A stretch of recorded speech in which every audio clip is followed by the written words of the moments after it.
आज की कहानी जो है ये एक बिल्डर की कहानी है और कहते हैं कि मेरी ज़िंदगी का वो एक ऐसा मोमेंट था कि अगर ईश्वर ने चमत्कार नहीं किया होता सब कुछ ख़त्म हो गया था। दुनिया मेरी बदल जाती, मैं रोड पर आ जाता, मेरे परिवार के साथ न जाने क्या ही घटता। और हाँ, मैंने दुनिया का सबसे मूर्ख वाला काम किया तो था और उसके बाद से मैंने कान पकड़ लिए कि आज के बाद ऐसी गलती नहीं करूँगा। नमस्कार, हर हर महादेव, जय भोलेनाथ। आपका स्वागत। यह है चाचा के फैक्ट्स। मैं नितिन हूँ, कहानियाँ सुनाता हूँ। आज की कहानी महादेव से जुड़ा एक ऐसा चमत्कार है जो कि इन भाई साहब की ज़िंदगी में सही समय रहते हो गया और इनके घर वालों को भी अब ये यकीन हो गया कि महादेव इनके साथ चलते हैं, चमत्कार होते हैं। अभी फ़िलहाल चैनल का इंट्रो उसके बाद आकर शुरू करूँगा, कहीं मत जाना, पूरी कहानी सुनना। हर हर महादेव।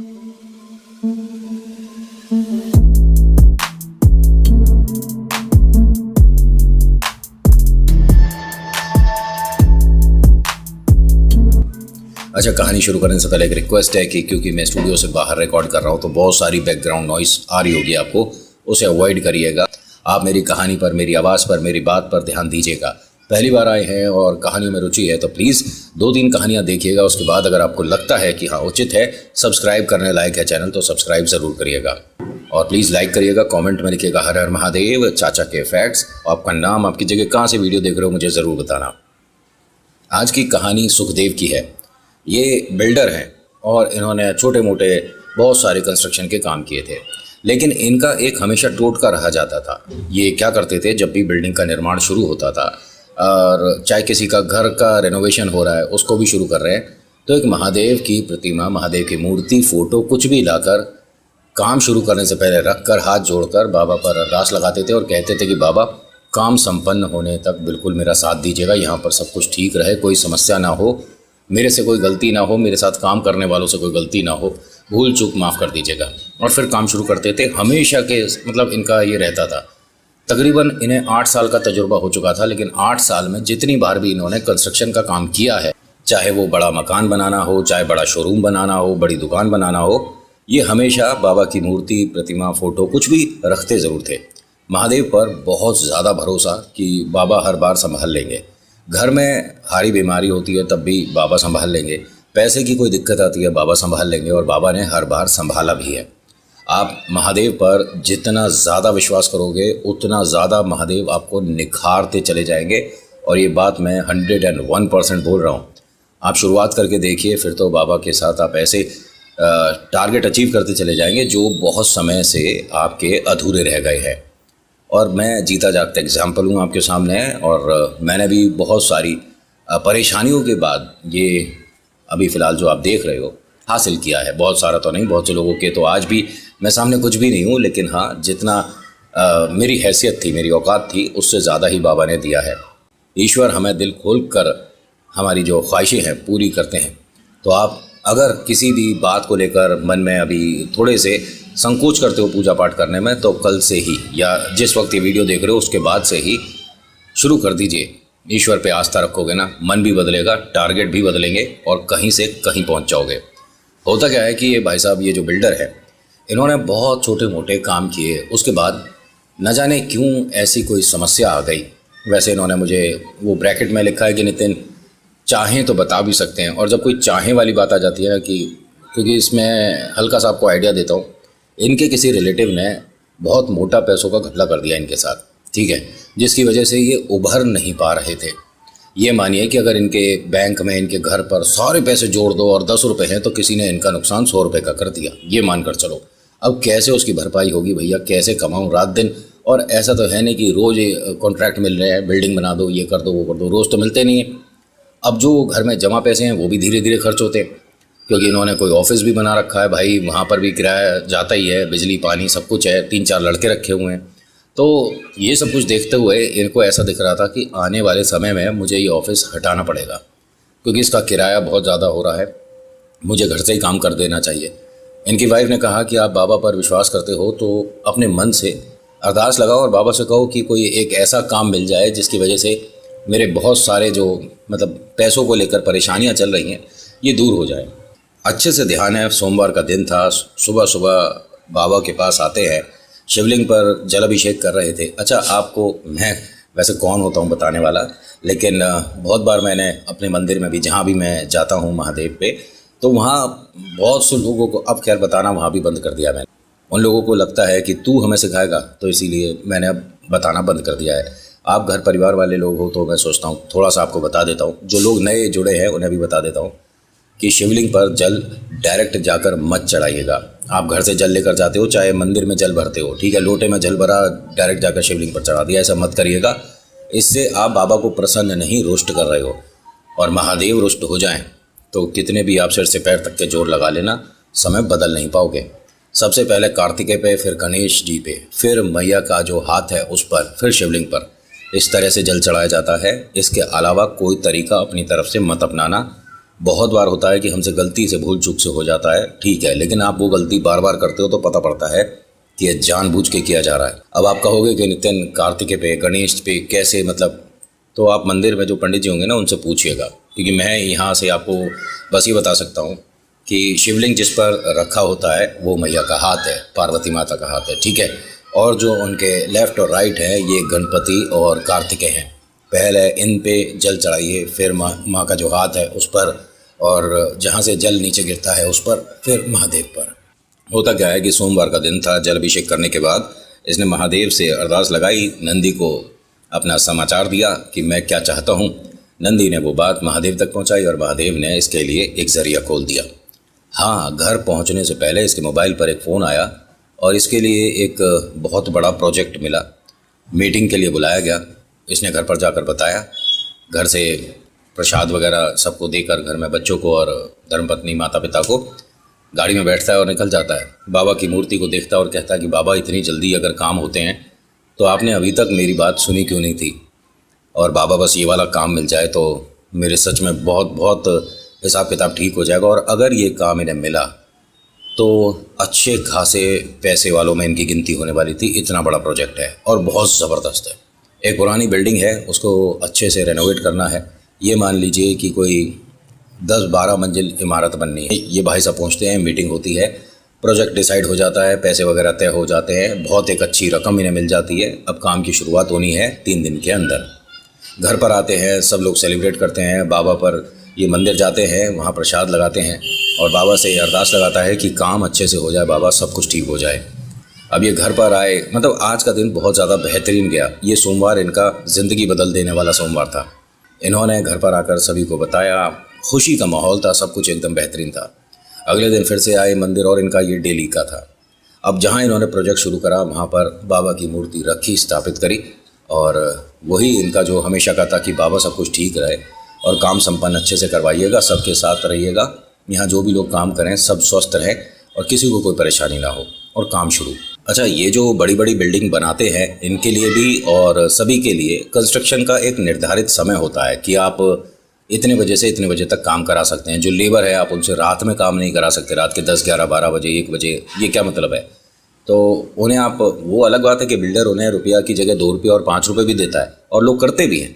लेकिन हाँ, देखा जाए रूल्स के हिसाब से आप रात में लेबर नहीं करा सकते और करानी भी नहीं चाहिए। दुनिया भर की समस्याएं हो सकती हैं। जब अंधेरा है और कंस्ट्रक्शन हो रही है तो कुछ का कुछ हो जाए भाई। जो छत पर लेबर काम कर रही है, बाई चांस कोई अनहोनी हो जाए, कैसे संभालोगे, है ना? इसीलिए रात का काम अधिकतर बंद रहता था। लेकिन होता है ना, हम इंसान हैं, प्रवृत्ति तो वही है लालच वाली। कहीं ना कहीं मन में लालच आ जाता है, काम जल्दी ख़त्म हो जाएगा, पैसे जल्दी मिल जाएंगे। जल्दी के चक्कर में इन्होंने, भाई साहब मैं आपको बताऊं, करीब 8 मंजिल बना चुके थे। ये इन्हें 10 मंजिल का प्रोजेक्ट मिला हुआ है। और ये जो बिल्डर लोग हैं इनके साथ कुछ ऐसा रहता है कि इन्हें बहुत सारा पैसा अपना भी लगाना पड़ता है पहले, और फिर उसके बाद जब कंप्लीट हो जाता है तो मिल जाते हैं पैसे। लेकिन सारे तो शुरुआत में कोई भी नहीं देता, ठीक है। इनके पैसे यहाँ पर अपनी जेब से भी लग रहे थे, मार्केट से भी पैसा उठा रखा था और काम चल रहा था। 8 मंजिल बन चुकी थी, 9वीं मंजिल पर अब काम शुरू होना था। ये जो दिन था ना, ये थोड़ा ख़राब था। ये दिन में यहाँ पर आते हैं करीब 11-12 बजे। अब काम हो रहा था तो ये जहाँ पर महादेव की मूर्ति रखते हैं, फ़ोटो रखते हैं, वहाँ पर फ़ोटो मूर्ति थी नहीं। इन्होंने सभी से पूछा, 1 मिनट इधर आओ, यहाँ पे मेरे बाबा की फ़ोटो थी, कहाँ गई? मूर्ति थी, कहाँ गई? और मैं रोज़ आकर यहाँ पर दिया आरती करता हूँ, बाबा से अरदास लगाता हूँ, भोग लगाता हूँ, और यहाँ कहाँ गई है? तो कहा कि जी हमने भी नहीं देखा। अब कई लोगों से पूछ लिया, इसने भाई साहब काम रोक दिया। यहाँ तकरीबन आपको बताऊँ 50-60 लोग काम कर रहे थे, सबको बुला लिया इसने, सब सामने खड़े हुए थे और सबसे कह दिया कि मैं आपको आज के दुगने तिगने चौगने पैसे दूंगा, लेकिन मेरी बाबा की तस्वीर मुझे यहाँ चाहिए, मूर्ति मुझे यहाँ चाहिए जहाँ पर मैं रख कर गया था। तो यहाँ एक औरत थी, उसने हाथ जोड़े और कहा कि भैया जी मेरे बच्चे ने वो हमारे थैले में रख ली थी, हमें मूर्ति खरीदनी थी, ये हमसे गलती हो गई। उन्होंने कहा बाबा की मूर्ति अगर आपको इस तरह से उठानी पड़ जाए तो बहुत गलत है, कितने की चाहिए? उन्होंने जेब से पैसे निकाले और यूँ ही दे दिए। मेरे बाबा वापस वहीं स्थापित करो जहाँ से आपने उठाए हैं। इनने वापस लाके अपने थैले में से बाबा को रखा। इसने बाबा से हाथ जोड़कर माफ़ी मांगी, मेरे से गलती हो गई बहुत बड़ी कि मैं आपको संभाल नहीं पाया, मेरी गलती थी। वैसे आज की कहानी में रफ्तार बहुत ज़्यादा तेज़ होगी, है ना। अब से ऐसे ही कुछ रखा करूँगा जिसकी वजह से आपका बहुत सारा समय, जो बहुत कीमती समय मतलब मैं ख़राब कर दिया करता हूँ, उसके लिए माफ़ी। अब कोशिश रहेगी कि थोड़ा सा रफ्तार के साथ कहानियाँ सुनाई जाए, चाहे वो भूत प्रेत की हो, फैक्ट हो, कुछ भी हो। होता क्या है कि यहाँ पर मूर्ति स्थापित करने के बाद दोबारा से काम शुरू हुआ। तकरीबन 5 बजे ये अपने घर चला गया। घर जाने के बाद घर वालों के साथ कुछ देर बैठा, तभी 7 सवा 7 बजे इनके जो जूनियर हैं उसका फ़ोन आ गया कि सर आज आप काम कराएंगे नहीं कराएंगे, क्या हो रहा है बताइए। उसने कहा हाँ हाँ प्रोजेक्ट है भाई, 2 महीने में कंप्लीट करके भाई पैसे बनाने हैं, लोगों को अपॉइंट कर लो, बुला लो रात को। तो उसने कहा कि लेकिन अभी फ़िलहाल चेकिंग हो सकती है, गाड़ी आ सकती है, दिक्कत ना हो जाए। उसने कहा अरे कोई गाड़ी नहीं आ रही, इतने समय से भी तो काम करा ही रहे हैं, 15-20 दिन में कम से कम 3 शिफ्ट लग जाती हैं, तू काम करा दे। उसने कहा फिर कितने लोगों को बुलाऊं? उसने कहा 50-60 लोगों को बुलाओ, रात में काम खींच देंगे, एक फ्लोर रात में ही बन जाना चाहिए। उसने कहा इतनी जल्दी तो काम नहीं होगा, लेकिन हाँ कुछ कमरे तो बन ही जाएंगे, तो आप आओगे? उसने कहा हाँ हाँ मैं 9 बजे तक आ जाऊँगा। अब उसने लोगों को बोल दिया कि जिसको भैया एक्स्ट्रा काम करना है, नाइट शिफ्ट करनी है तो रुक सकते हो, पैसे मिल जाएंगे। अब बहुत सारे लोग राज़ी हो जाते हैं, मतलब 10 लोग हैं तो 10 के 10 राज़ी हो गए कि जी हम काम करेंगे, हम काम करेंगे। अब सब लोग काम पे आ चुके थे, काम शुरू हो चुका था। ये लाला जी आए, मतलब बिल्डर जो है भाई साहब, ये 10 बजे करीब आए, पूछते हैं कि सब कुछ ठीक चल रहा है? हाँ जी सब कुछ ठीक चल रहा है। मैं सभी के लिए लड्डू लाया हूँ, ज़रा पहले बैठकर लड्डू खा लेते हैं। ये सभी को अभी लड्डू बांट ही रहे थे और इनका दिल बहुत बड़ा, भाई भोले के भगत ने तो दिल तो अपने आप बड़ा हो गई। ये सभी को मतलब खाना पीना अपनी तरफ से कराते रहते थे कि भाई वो हमारे लिए मेहनत कर रहे हैं, मदद कर रहे हैं, तो हमारा भी फ़र्ज़ बनता है कि उनके लिए कुछ करें। तो सभी को मिठाई बांट ही रहा था और जीने से, मतलब लिफ्ट वगैरह का कुछ अभी चालू नहीं हुई थी, जीने से मतलब सीढ़ियों से ये ऊपर की तरफ जा रहे थे। अब ये हर फ्लोर पर लोगों को पूछ रहे थे और यहाँ अंधेरा हो गया था, मतलब काफ़ी अंधेरा हो रहा था और ये हर किसी से पूछ रहे थे कि भाई सब कुछ ठीक है? हाँ जी लाला जी सब कुछ ठीक है, सब कुछ ठीक है। तो 8वें फ्लोर पर मतलब छत पर आ गए थे जहाँ काम होना था। वहाँ सभी को बुलाते हैं, भाई इधर इधर आ जाओ सब लोग और मिठाई ले लो, बाबा का प्रसाद है, महादेव का प्रसाद है, सब लोग आ जाओ। तभी एक आदमी के चिल्लाते हुए गिरने की आवाज़ आ गई। अंधेरा बहुत ज़्यादा था, परेशानी हर किसी को हो ही रही थी देखने में, और टॉर्च की रोशनी इतनी नहीं थी कि पूरी बिल्डिंग मतलब कॉर्नर टू कॉर्नर दिख जाए। अब इसके हाथ से मिठाई का डिब्बा छूट गया, सब गिर गया और सब लोग परेशान हो गए। सब ने कॉर्नर पर जाकर झांकने की कोशिश करी, अब नीचे अंधेरा इतना कुछ ना समझ आए। और जिस तरफ आवाज़ आई है वहाँ पर सरिये, बदरपुर, ईंटें, न जाने क्या क्या पड़ा भाई। मतलब अगर गिर गया तो बचने का तो उम्मीद ही नहीं है, भाई 8वीं मंजिल से गिर रहा है। अब ये एकदम परेशान हो गया। इसने कहा कि ये कौन था और क्या नाम है इसका, ये इधर जो काम कर रहा था उसका नाम बताओ। तो एक ने कहा कि जी यहाँ तो प्रवीण काम कर रहा था और प्रवीण की ही ड्यूटी लगाई थी सुपरवाइज़र साहब ने आज छत पर, और वो गिर गया, नीचे गिर गया साहब। अब इन्होंने हबरा तफरी में पहले आसपास की सारी जगह देखी कि सब लोग मिलकर देखो प्रवीण कहीं आसपास हो, छत पर ही हो, और क्या पता वो 7वें फ्लोर पर गिर गया हो किसी तरह से, किसी चीज़ से टकरा के नीचे तक ना गया हो। अब भाई साहब 8वें फ्लोर को देख लिया, 7वें को देख लिया, 6ठा, 5वां, 4था, सारे फ्लोर देख लिए और यहाँ प्रवीण का नामो निशान नहीं भाई साहब। ज़मीन पर आकर देखते क्या हैं, आसपास जितनी कोशिश कर सकते थे उतनी कोशिश करी, टॉर्च ऑन करी, लकड़ियाँ जलाईं और पता नहीं क्या क्या करा, किसी तरह से प्रवीण मिल जाए, लेकिन प्रवीण का नामो निशान नहीं। अब ये वापस यहाँ से भागते हुए पसीने पसीने होकर दोबारा 8वें फ्लोर पर मतलब छत पर आते हैं। वहाँ पर चारों तरफ टॉर्च से corner to corner as per जाकर देखते हैं और बार बार कहते हैं कि बाबा सब कुछ ख़त्म हो जाएगा, सब कुछ ख़त्म हो जाएगा, मेरा काम भी बंद हो जाएगा और सारी बातें बाद में हैं। ये जो बेचारा गिरा है इसका घर परिवार है बाबा, मेरी वजह से। मैंने ही से कहा था कि काम पे आए, मैंने ही से रात में काम करने के लिए कहा, मैं ही इन लोगों को ₹1-2 का लालच देता हूँ, मुझसे बुरा कोई नहीं। इस बालक को बचाओ, ये प्रवीण कहाँ है, मुझे नहीं मिल रहा बाबा, सब कुछ बिखर जाएगा, मुझे अब सिर्फ और सिर्फ अंधकार दिख रहा है। बहुत कोशिश करी, नहीं मिला इसे यहाँ। अब ये यहाँ से सीधा नीचे तक आया। वहाँ पर आने के बाद सब लोगों ने इसे उल्टा सीधा बोलना शुरू कर दिया। लालची है, इसके लालच में किसी को आना नहीं चाहिए, ये तो बड़े लोग हैं, रुपया 2 रुपया दे के निकल जाएंगे, अरे घर परिवार तो बेकार उसका कर दिया, प्रवीण के घर वालों का क्या होगा, उसके बूढ़े माँ बाप हैं, उसकी पत्नी, उसके 2 बच्चे, सबका इसने घर बेकार कर दिया, इससे बहुत कुछ बोल रहे थे। और इसकी आंखों में आंसू, किसी के लिए कोई जवाब नहीं था। अब क्या बोले, उनकी बातें अगर देखी जाए तो सच्ची तो है, लेकिन एक बात बताइए, सारी गलती इसकी भी तो नहीं है। इसने ऑफ़र दिया है, एक्सेप्ट करना नहीं करना आपके ऊपर है। मतलब अब अगर कोई प्रॉब्लम हो गई तो बड़े लोग पे डाल दो, ऐसा नहीं। लेकिन ये बड़ा लोग जो है ना, ये बाबा की वजह से बड़ा है, तो बाबा के सामने बैठ गया, घुटनों पर बैठा हुआ था, हाथ जोड़कर कहता है कि बाबा बस संभाल लो वरना सब कुछ ख़त्म हो जाएगा। तभी लोगों ने कहा, अरे प्रवीण तू कहाँ था? अब इसने पलट कर देखा तो प्रवीण एक तरफ से चलता हुआ आ रहा था, अपने हाथ वगैरह ऐसे ऐसे झाड़ता हुआ। अब ये भाग कर पहुँचा उसके पास, उसे देखा, गले लगाया, फिर पूछता है कि बेटा ठीक है तू?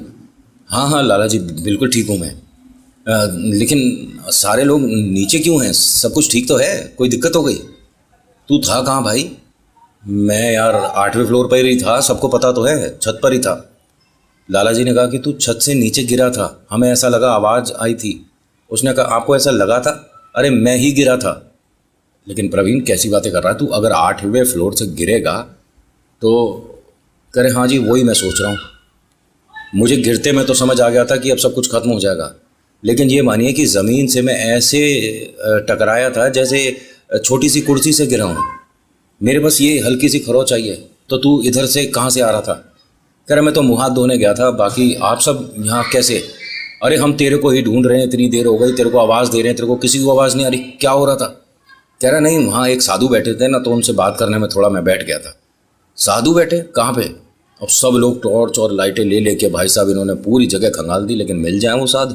ये सीधा यहाँ से बाबा के सामने आया, हाथ जोड़ता और कहता कि बाबा यहाँ तक आए और मिले भी नहीं, लेकिन आपने मेरी ज़िंदगी बचा ली, क्योंकि अगर ये नहीं हुआ होता जो अभी हुआ है, और वो हो गया होता जो सब लोग कह रहे थे और उसके भी दिमाग में आ रहा था, तो ज़िंदगी ख़त्म सी थी। उसके बाद से तो बाबा पर इसकी ऐसी आस्था बनी कि मैं क्या ही बताऊँ। और हाँ, आज की डेट में जो बहुत बड़े बड़े मॉल वगैरह देख रहे हो आप, या शोरूम देख रहे हो ना, स्पेशली गुड़गांव, वो भाई साहब के ही है, मतलब कंस्ट्रक्शन इन्हीं का ही है। समझ गए किन की कहानी है। तो आज के अनुभव में इतना ही। कैसा लगा बताना ज़रूर, अच्छा लगा तो प्लीज़ लाइक करिएगा, नहीं अच्छा लगा तो डिसलाइक कर देना। So thank you so much for watching. मेरा नाम नितिन है, मुलाकात करूँगा नेक्स्ट वीडियो में। हर हर महादेव, जय भोलेनाथ, धन्यवाद।